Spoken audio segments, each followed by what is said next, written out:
Hello and welcome. My name is Tara, and I'm going to be talking about the collective shadow. I know I may have mentioned the collective shadow once before, but I want to do a separate video on it, and I want to talk about why it's important to understand what the collective shadow is. And I am going to touch also on shadow work and your shadow self and why it's really important to know this. Now, if you've been watching my videos for a while, I have started to specialize in shadow work, and I happened upon it only by chance. Now, before, for many, many, many years, I was doing a lot of spiritual healing work on myself to rid myself of old traumas and really hard difficulties that I had been facing. But nothing was really working. A lot of it was very temporary. A lot of it helped me through moments in time.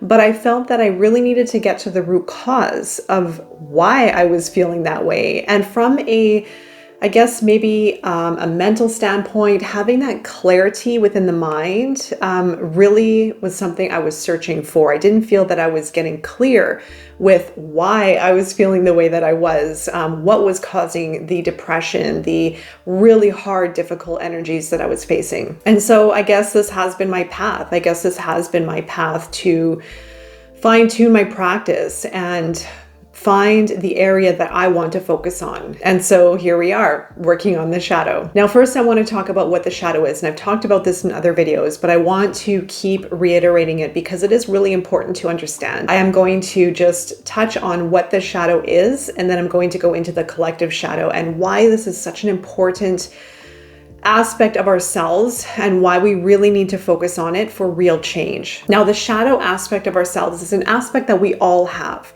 This is an aspect of ourself that is connected with our subconscious. It holds traits within us such as fear, negativity, worry, doubt, addictions, triggers, things that we are ashamed of, things that we don't like, things that make us feel uncomfortable, memories from the past. It is also connected with the ego. So there are some studies out there or people who talk about the shadow and the ego being separate. I feel that they are very connected.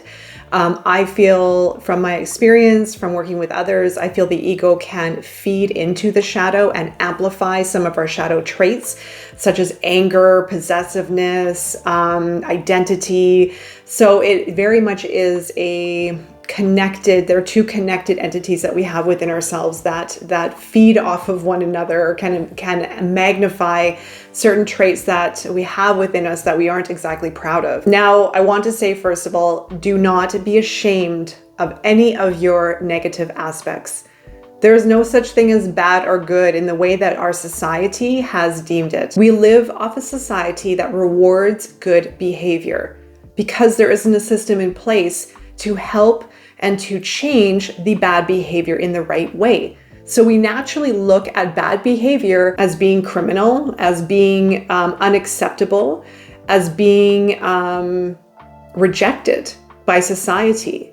But we all have these traits within ourselves. And when I reference criminal, I'm talking about the more extreme side, but really I want you to think of this as in an open mind. So our society has not been built to properly support those who are acting unconsciously and who are acting within their shadow. Our society looks down at bad behavior, and we've learned and we've been programmed to look at any kind of awful behavior as bad. But the thing is, we need to face some of these aspects within ourselves to understand where our change needs to happen. And this is where society is failing. And this is also what's going to lead me to the collective shadow. But on ourselves as an individualistic level, you yourself watching this video, myself as well, I've done this work.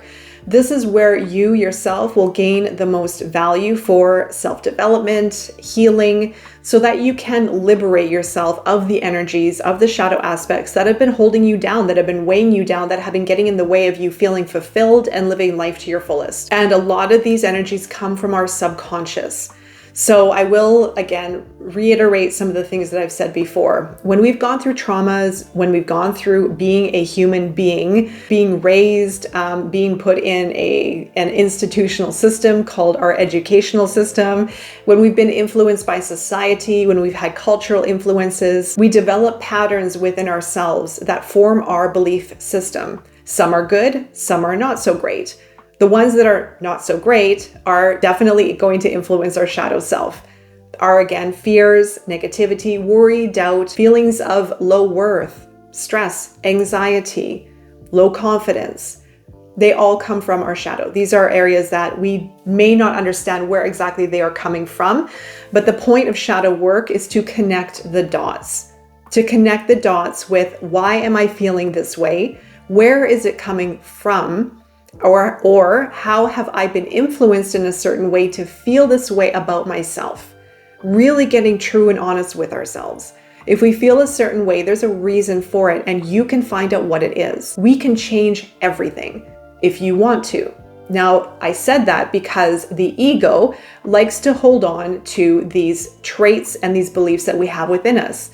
Because they become very familiar, they become part of our identity, we become very comfortable with them, even if we may not like them. So there's a very strong interplay that happens when you do shadow work. The ego is going to want to hold on to what we've been familiar with for most of our life, such as our belief system, such as our negative feelings about ourselves, our self-talk, the resentment, the hurt, the wounds, living in it, wallowing in it. We can succumb to those feelings and emotions on such an intrinsic level where it's so difficult to let go of. And on a subconscious level, we may not want to. So that's why it's so important to get real with ourselves. Why am I holding on to this energy? Why am I living in this belief pattern? And how can I break it? And do I want to really break free from it? So we have to get very real and honest with ourselves.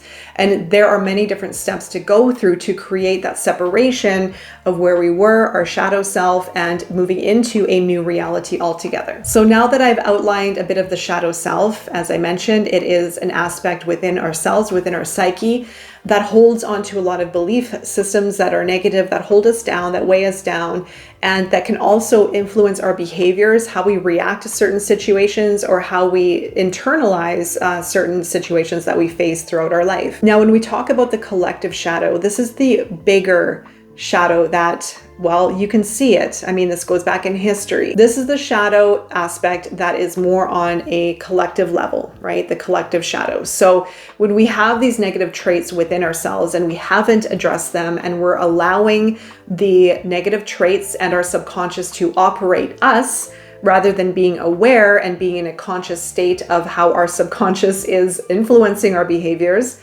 So when we're in our shadow self, when we allow our shadow self and our subconscious behaviors, our limitations, our fears, our triggers, our anger, resentment, fear, to operate our behaviors, when we're operating unconsciously, then we are not aware of our shadow self, of what we're saying, of what we're, how we're treating people, how we're treating ourselves, how we're treating the world. So when we operate in that way, we can also tend to attract other people who are in that same shadow frequency, who are sharing the same shadow traits. Like attracts like.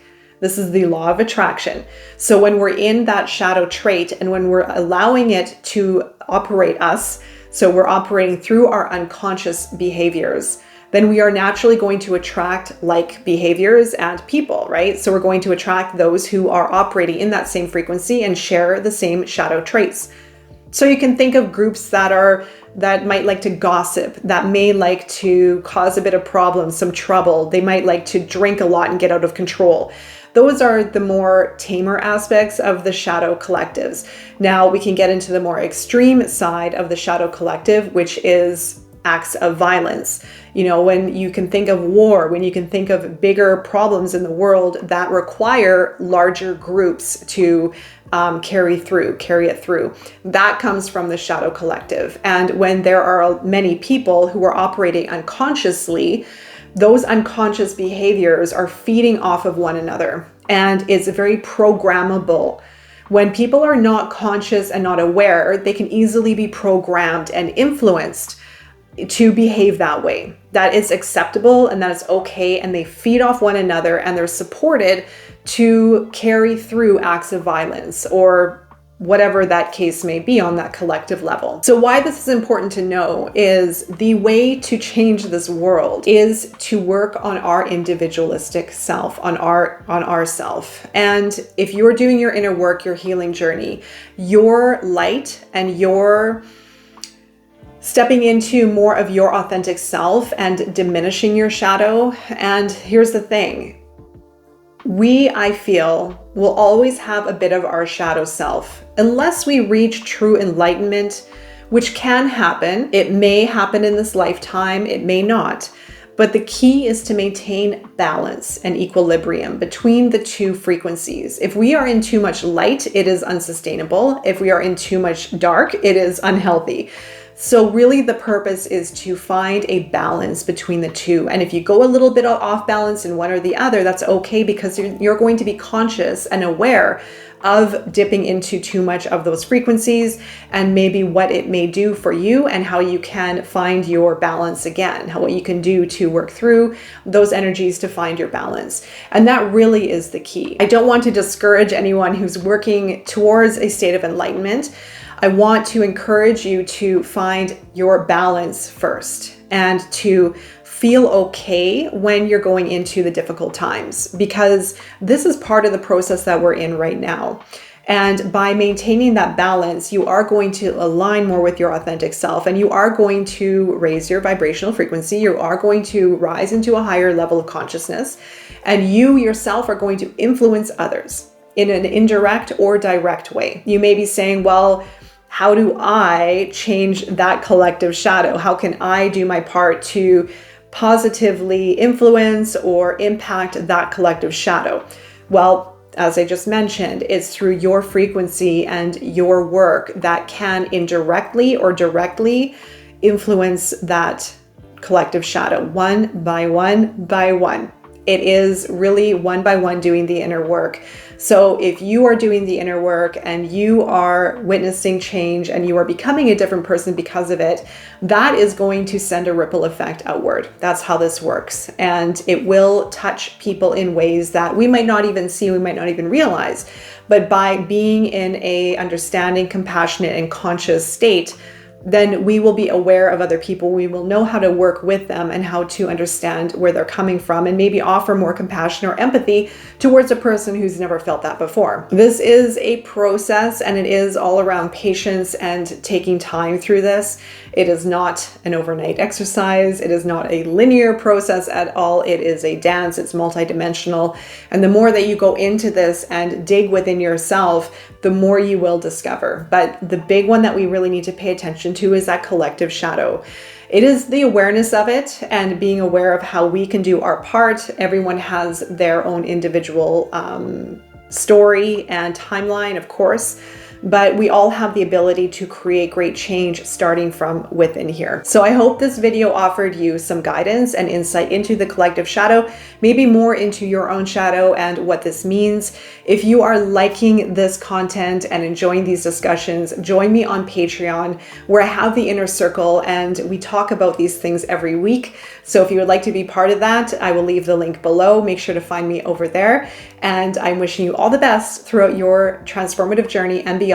Until next time, I will be seeing you very soon, and take care.